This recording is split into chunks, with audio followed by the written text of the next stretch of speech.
செம்ம சிங்கிள்ல. ஆமாம், கடைசி வரைக்கும் இதே போல் என் கூட சிங்கிளாக இருந்தால் ரொம்ப ஹாப்பியாக இருக்கும்ல. இருப்போம். வாழ்ந்தாலும் செத்தாலும் உன் கூட தான் எழுதியிருந்தா என்ன பண்ணுறது? அதான் விதியோட விளையாட்டு.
நான் தான் விதி.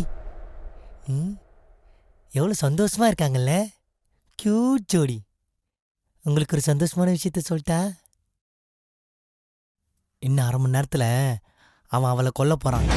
அவன் ஏன் கொல்ல போகிறான், எது கொல்ல போகிறாங்கிறத வாங்க ஜாலியாக பார்ப்போம்.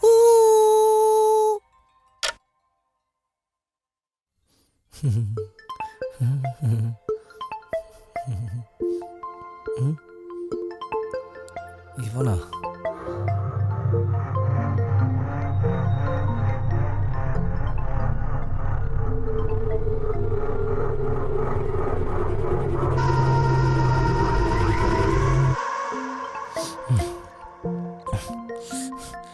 எப்படி கரெக்டாக கால் பண்ணுறான்? உங்கள் வீட்டில் எல்லாருக்குமே என்னை பிடிச்சிருக்கு, உங்கள் அண்ணனை தவிர. எனக்கு மட்டும் தடையாகவே இருக்கான்.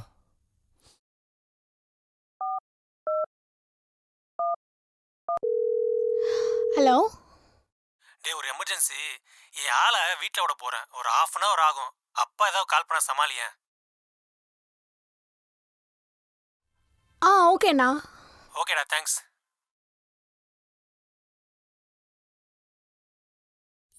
இவன் எப்பவுமே தடையாக தானே இருப்பான், இப்போ மட்டும் ஃபேவராக இருக்கான்.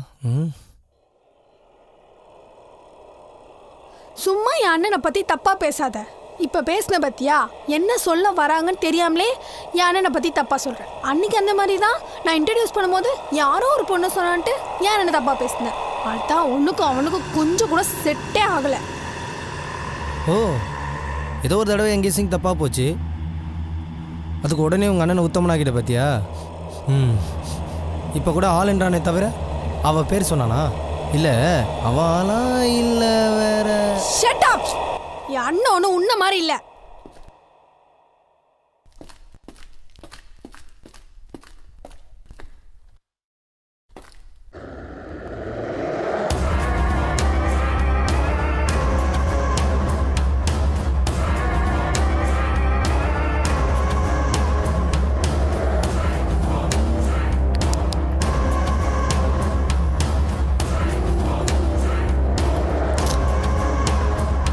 ஏய் நில்லு, நில்லுன்னு சொல்கிறேன்ல. உங்கள் அண்ணன் வர வரைக்கும் எங்கேயே வெயிட் பண்ணு. வெளியிலலாம் போய் ரோட்டில் நிற்க தேவையில்லை. உன் அக்கறைலாம் ஒன்றும் எனக்கு தேவையில்ல. நான் மாடியில் தான் வெயிட் பண்ண போகிறேன். அவள் வந்ததுக்கப்புறம் நான் இறங்கி போய்க்கிறேன். சும்மா அக்கறை இருக்க மாதிரி நடிக்கிறேன். நீ ஒன்று ஞாபகம் வச்சுக்கோ, என் அண்ணன் ஒத்துக்கிட்டாதான் நம்ம கல்யாணமே நடக்கும். அவன் ஒரு ஆள், அவன்கிட்ட போய் எனக்கு கெஞ்ச சொல்கிறேன். Hi master. இன்னைக்கு கிளாஸில் எப்போ?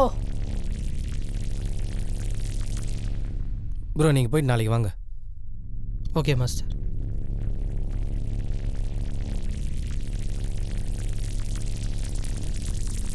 இப்போ எதுக்கு அவன் மேலே கோபப்பட்ட?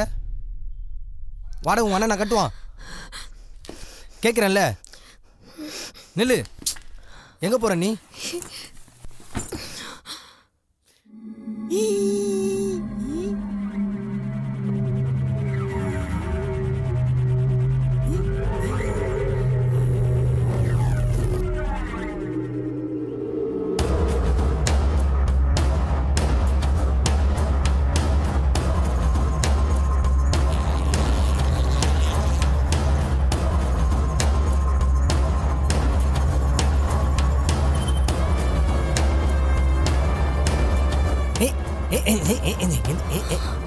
செம்ம டென்ஷன் ஏற்றிக்கிட்டு இருக்கேன்.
சரி சாரி.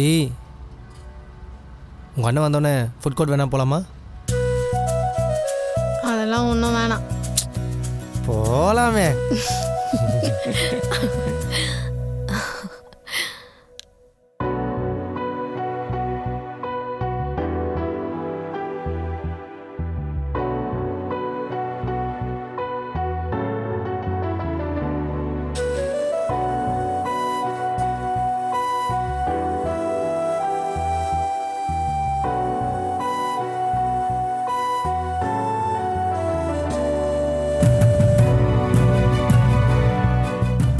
கோவத்திலேயோ பொறாமையிலையோ நாம் செய்கிற தவறுகளுக்கு விதி மேலே பழி போடாதீங்க. உண்மையிலே விதின்னு ஒன்று இருந்தாலும் அதை மதியால் மாற்றலாம். விதி கண்டிப்பாக மாறும்.